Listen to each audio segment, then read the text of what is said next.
आज कैबिनेट में माननीय प्रधानमंत्री जी ने, और आज का दिन वैसे भी बहुत विशेष है, आज के दिन ही माननीय प्रधानमंत्री जी ने पहली बार हेड ऑफ गवर्नमेंट के हिसाब से शपथ ली थी और उसके 24 वर्ष पूरे हुए हैं। 24 years as head of a government, पहले प्रदेश की सेवा और अब राष्ट्र की सेवा, जो एक लंबा अनुभव है, उस अनुभव का देश को लाभ मिल रहा है। तो आज के इस महत्वपूर्ण कैबिनेट में रेलवे के 4 बड़े प्रोजेक्ट अप्रूव हुए हैं। रेलवे के 4 बड़े प्रोजेक्ट अप्रूव हुए हैं। आप अगर रेलवे के कॉरिडोर को देखें तो ये बहुत इंपॉर्टेंट आप सबको देखना। हमारे 7 कॉरिडोर्स हैं जो कि एक तरीके से कोलकाता से चेन्नई, चेन्नई से मुंबई और मुंबई से दिल्ली, ये तो गोल्डन क्वाड्रिलेटरल के बराबर का हो गया। 2 डायगोनल्स, दिल्ली से चेन्नई और मुंबई से कोलकाता, और एक दिल्ली से गुवाहाटी। ये जो 7 कॉरिडोर्स हैं, 7 सिस्टर्स, ये 7 corridors basically 41% cargo, 41% passenger, total traffic का 41% ये कॉरिडोर्स लेके जाते हैं। तो आपने देखा होगा हाल ही में कई प्रोजेक्ट्स आ रहे हैं जो कि इन कॉरिडोर्स को कनेक्ट करने वाले, इन कॉरिडोर्स को स्ट्रेंथन करने वाले प्रोजेक्ट्स हैं। इसीलिए आज इस मैप पे रखा कि आज जो चारों प्रोजेक्ट्स हैं, चारों की चारों इन कॉरिडोर्स को मिनिमम 4 लेनिंग तक, मिनिमम 4 लाइनिंग तक लाने का इसमें प्रयास है, और जहां पे जरूरत पड़े वहां पे 6 लाइनिंग भी करने का प्लान है। तो इससे पहले आपने देखा होगा एक बार छत्तीसगढ़ का 5th and 6th लाइन का प्रोजेक्ट आया था, परमल कसा से खरसिया, परमल कसा से खरसिया एक 5th and 6th लाइन आया था। ये जो प्रोजेक्ट्स आज आए हैं, दिल्ली मुंबई वाले में रतलाम से बड़ौदा, मुंबई हावड़ा में भुसावल से वर्धा, दिल्ली चेन्नई में बीना से इटारसी, और मुंबई कोलकाता में गोंदिया से डोंगरगढ़।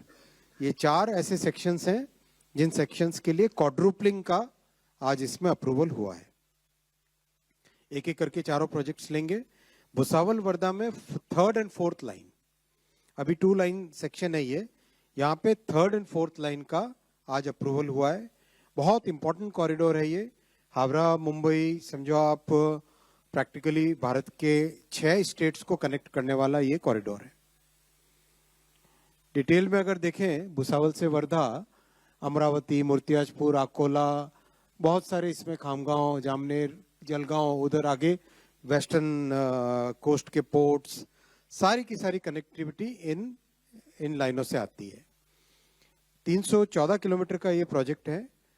9,197 करोड़ रुपीस का इन्वेस्टमेंट होगा इसमें, और बहुत हाई डिमांड रहती है यहाँ पे पैसेंजर और कार्गो ट्रेन्स की। हमेशा इस रूट पे नए ट्रेन्स चलाओ, नए ट्रेन्स के लिए हमेशा डिमांड आती है। तो इसीलिए 3rd और 4th लाइन बन जाने से बड़ी मात्रा में नई ट्रेन्स हम चला पाएंगे।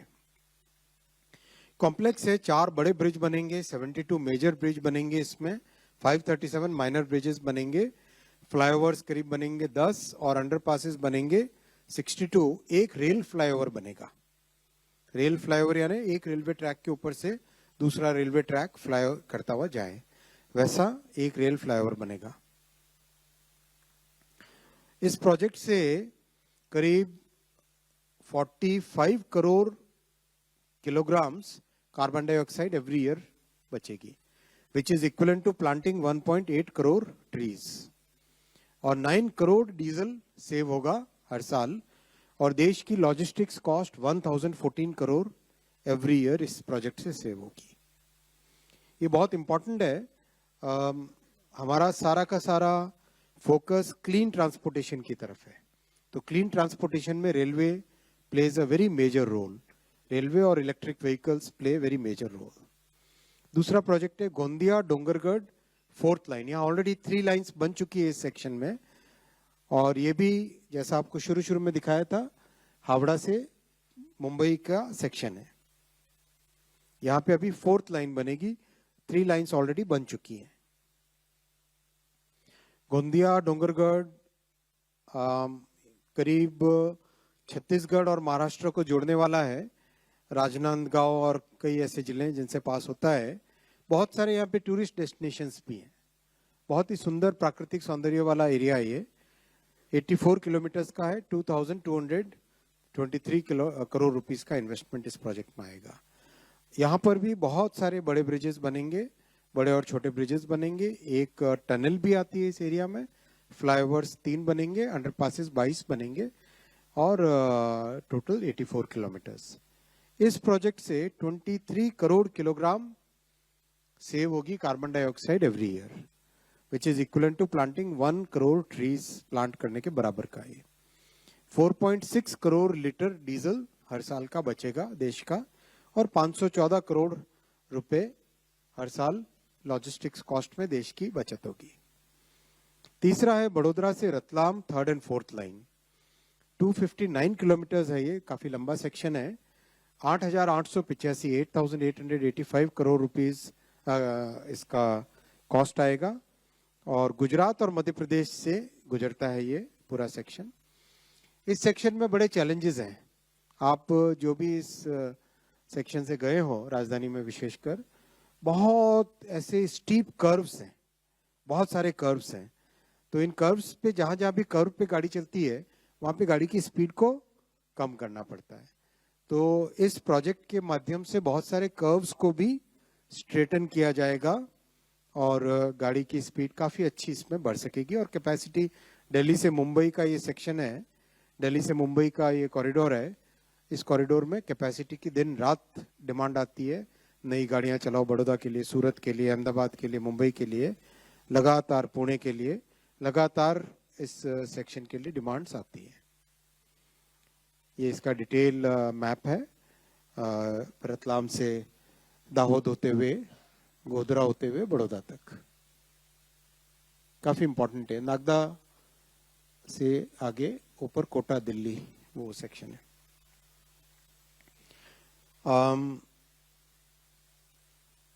इसमें भी इसमें काफी जगह गहरी खाइयां हैं। अगर आप इस सेक्शन में जाओ तो काफी जगह गॉर्जेस जैसे ना पहाड़ है, बड़ी सी वैली, एकदम डीप वैली है, फिर वापस ऊपर पठार आ जाता है।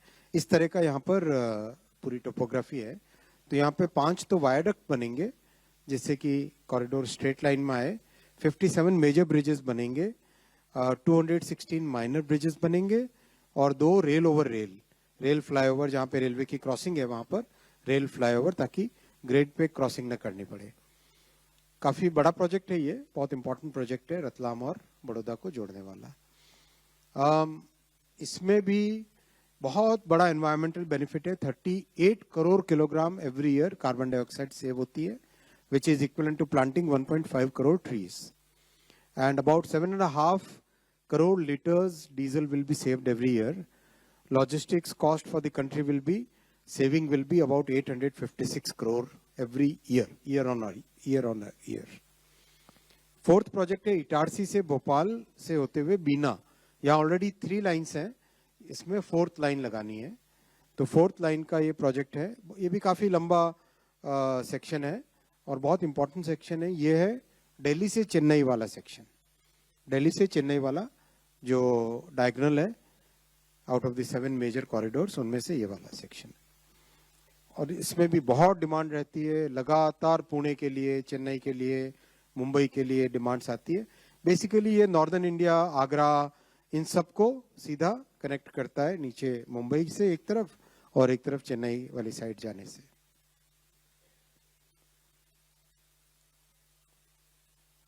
चार इंपॉर्टेंट ब्रिजेस हैं इसमें, 39 मेजर ब्रिजेस हैं, 151 माइनर ब्रिजेस हैं, 9 टनल्स हैं। इसमें काफी पहाड़ी एरिया आता है बीच में, तो 9 टनल्स हैं और 43 ओवर ब्रिजेस, 39 अंडरपासेस।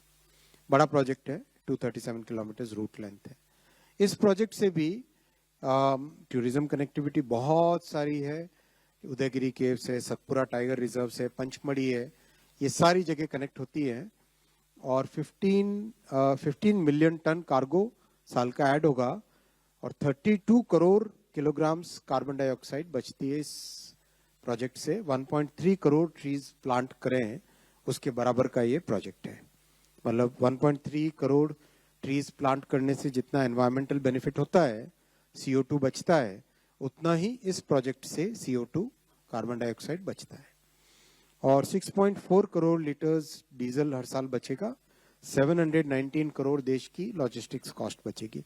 आप देख रहे हो जैसे जैसे रेलवे के प्रोजेक्ट्स आ रहे हैं वैसे वैसे देश की लॉजिस्टिक्स कॉस्ट कम होती जा रही है।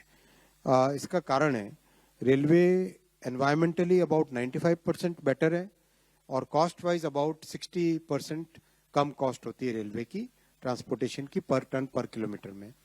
इसीलिए कई देशों ने, जो हमारे समकक्ष देश हैं, हमारे बराबर की पॉपुलेशन वाले देश हैं, हमारे बराबर के इकोनॉमी वाले देश हैं, उन लोगों ने सबने बहुत बड़ा एम्फेसिस करके रेलवे पे सुपर फोकस किया हुआ है, जिससे कि रेलवे नेटवर्क जितना बढ़ता है उतना एनवायरमेंटली बेटर होता है और कॉस्ट देश की कम होती है। ये चारों प्रोजेक्ट्स को एक साथ रखा है। इन चारों प्रोजेक्ट से मिलके करीब 5 करोड़ ह्यूमन डेज क्रिएट होंगे, 5 करोड़ ह्यूमन डेज इन चारों प्रोजेक्ट से मिलाने से।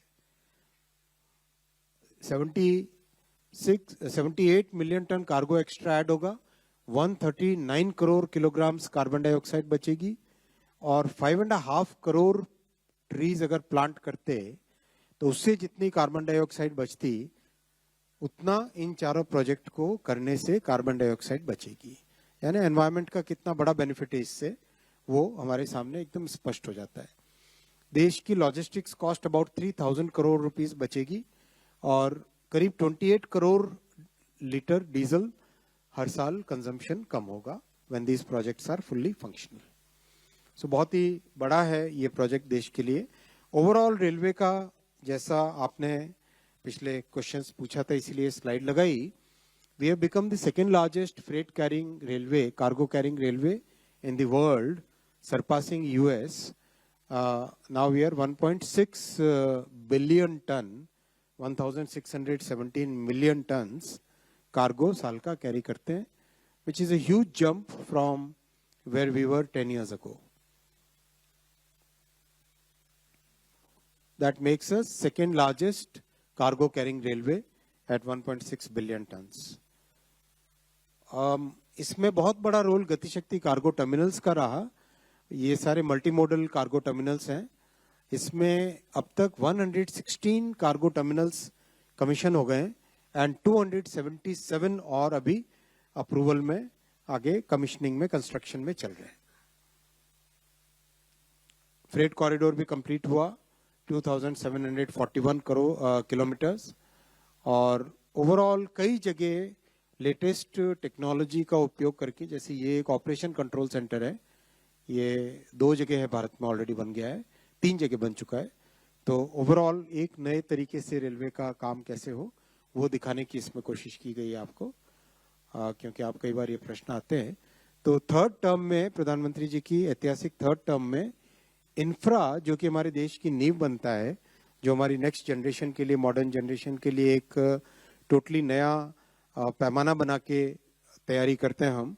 तो अगर उसमें देखें, अब तक रेलवे में 1.5 लाख करोड़, 1,49,000 करोड़ रुपीस के प्रोजेक्ट अप्रूव हुए हैं। हाईवे में 189, एयरपोर्ट्स में 7,339, पोर्ट्स एंड शिपिंग में 1,45,000 करोड़ और मेट्रो में 1,09,000 करोड़।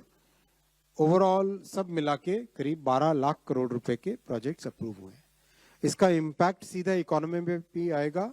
अगले 5-6 वर्षों तक भारत अच्छे ग्रोथ रेट पे रहेगा और करीब करीब we can say with very high degree of certainty that अगले कम से कम 5 वर्षों तक Bharat fastest growing major economy रहेगा। Thank you. I will take questions now. Thank you, sir. So we'll take question from the first row as protocol is. So first row में इस left से आपको पूछना है, आप चलिए। सर नमस्कार, मैं कृष्ण मोहन शर्मा, भारत एक्सप्रेस से। मेरा एक सवाल थोड़ा सा प्रोस्पेक्टिव है। जैसे आपने कहा कि 41% हमारा फ्रेट कॉरिडोर को ये कवर करेगा अगले 4 साल में। वो टाइम हमारे पास कितने समय में आ जाएगा जब रियल टाइम हमारा जो कैरेज का टाइम है अभी अप्रोक्सीमेटली 72 आवर्स में कोई भी गुड्स आप भेजते हो नॉर्थ ईस्ट या वेस्ट साउथ में, तो वो कम हो के कम से कम 48 आवर्स हो जाएगा। बहुत अच्छा क्वेश्चन है। अभी एक इसी एक्सपेरिमेंट अभी किया, एक टाइम टेबल्ड कार्गो ट्रेन चलाई थी अभी हाल ही में, आपने कल या परसों में न्यूज में सबने कवर किया है। ये इसलिए संभव हो पाया क्योंकि अब कैपेसिटी बढ़ने लगी। इस बार दिवाली और छठ पे 12,000 स्पेशल ट्रेन चला पा रहे हैं। वो इसलिए संभव हो पाया क्योंकि बहुत स्केल अप किया है कंस्ट्रक्शन को, बहुत स्केल अप किया है लोको मैन्युफैक्चरिंग को, और बहुत स्केल अप किया है कोच की मैन्युफैक्चरिंग को। तो ये जो प्रयास जितने भी चल रहे हैं, आप प्रोजेक्ट्स जितने देख रहे हैं, ये सारे के सारे रेलवे की कैपेसिटी को नेक्स्ट लेवल पे पहुंचाने के प्रयास है। और ये नेक्स्ट लेवल पे पहुंचना मने देश के लिए अति आवश्यक है। इसीलिए इतना फोकस करके माननीय प्रधानमंत्री जी और कंप्लीट रेलवे की टीम सब मिलके इस पे काम कर रहे हैं। Next Arun Kumar ji. Arun Kumar ji, sir. Sir, could you achieve 2 billion MT target after 4 years? Quite likely. We cannot exceed also. Thank you. Second row, अच्छा 54। सर मैं सचिन बुधोलिया हूँ हिंदुस्तान समाचार से। मेरा सवाल ये है कि ये जो आज तो कैबिनेट में फैसला किया कि ये सातों जो आपके क्वाड्रेंट्स को थर्ड फोर्थ लाइन करना है, विशेष रूप से मैं पूछना चाहूँगा ये मुंबई और इसका जो बड़ोदरा और रतलाम वाला सेक्शन है, इसमें रतलाम से जो मथुरा के बीच का लाइन है ये क्या पहले हो चुका है, और बाकी का अगर ये बहुत अच्छा आपने प्रश्न पूछा। कैबिनेट ने ये 4 प्रोजेक्ट अप्रूव किए जी राइट। कैबिनेट का फैसला 4 लाइनिंग का नहीं है, कैबिनेट का फैसला है ये 4 प्रोजेक्ट। किसी में ऑलरेडी 3 है तो चौथी, जहां पे 2 है वहां पे थर्ड एंड फोर्थ, और एक एक करके पूरे कंप्लीट नेटवर्क का सर्वे चल रहा है, डीपीआर बन रही है, और डीपीआर बन के फिर कैबिनेट में जाते हैं।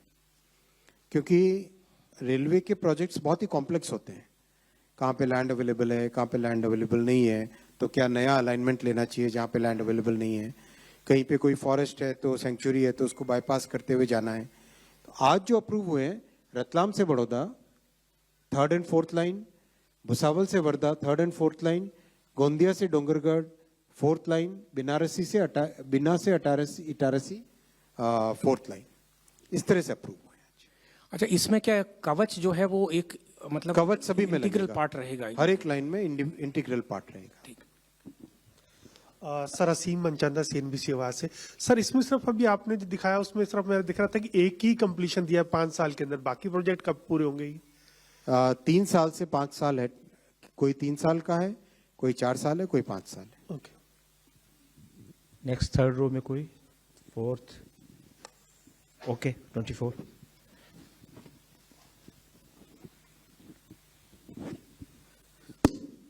Hi, good afternoon, sir. Ashmit from CNBC TV 18. Sir, 2 questions. At the very outset, you began by saying that the ambition is to make 4-laning, to aspire for 4-laning.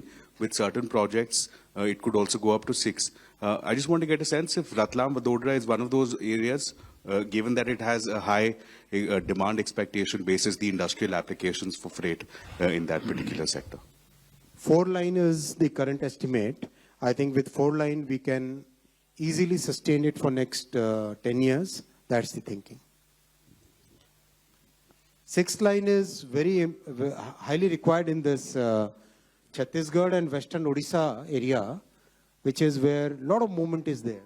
A lot of coal movement is there, a lot of people movement is there. That is where we are doing 5th and 6th lines. Next line, 5th, 6th, 7th, 8th. Okay, we'll start from first here with Deepak. Sir, I am Deepak from Times of India. My question is, sir, I think this is, if my understanding is correct, it is like a GQ of entire railway network with east-west corridor. So These are 7 sisters. Yeah. A quadrilateral will have 4 arms. yes, I'm saying These are east-west 7. and yes, sir, sorry. These are 7. So 7th. So all these will be in a 4 lane at least, 4 lines by what, any time period, maybe 2030, 31, 32? Right now, see, many of these places have very dense urban populations. For example, Kolkata area. for example, Mumbai area, for example, Ahmedabad area. Many of these are passing through very dense populations. So we are working by which, let's say in some cases, we'll do a bypass. For example, Nagpur. No point in getting every line into Nagpur, right? We should have some bypass also, so that some of the cargo trains can move out to out. So that kind of planning is going on, and it's a work in progress, as I said. And each time when we go to the cabinet for approval, there is a clear plan in view. These many years, these many times, these many kilometers, and every project there is a DPR prepared. These are not in principle approvals. A detailed project report is prepared. Sir, and obviously, railway has an ambitious plan to ensure, no This is waiting nation's list. plan. Okay, sorry, sir. Country's Nation's plan. plan, okay. To end waiting list. So, once these projects get completed. Significantly. So, any time frame you can say, because, when we see more Significantly, number things of are changing, as you are aware. Even now, we are able to run many more trains because the capacity has increased. Capacity बढ़ाने से ज़्यादा trains चल सकती है. अभी देखो locomotive का manufacturing भी हो गया 1600 every year. 1600 loco every year we are manufacturing. That is more than entire manufacturing in Europe and North America combined. उन दोनों का कंबाइन कर लो, टोटल कर दो, उससे ज़्यादा मैन्युफैक्चर अपना साल में एक साल हर साल हो रहा है. नंबर ऑफ कोच हम मैन्युफैक्चर करें भी 7000 के आसपास. 7000 coach manufacturing is like again Europe, north America, Japan सब मिला लो, इन सबसे ज़्यादा मैन्युफैक्चरिंग मतलब टोटल करो तो भी उससे ज़्यादा है. बहुत स्केल अप हो रहा है, मैसिव स्केलिंग अप हो रहा है.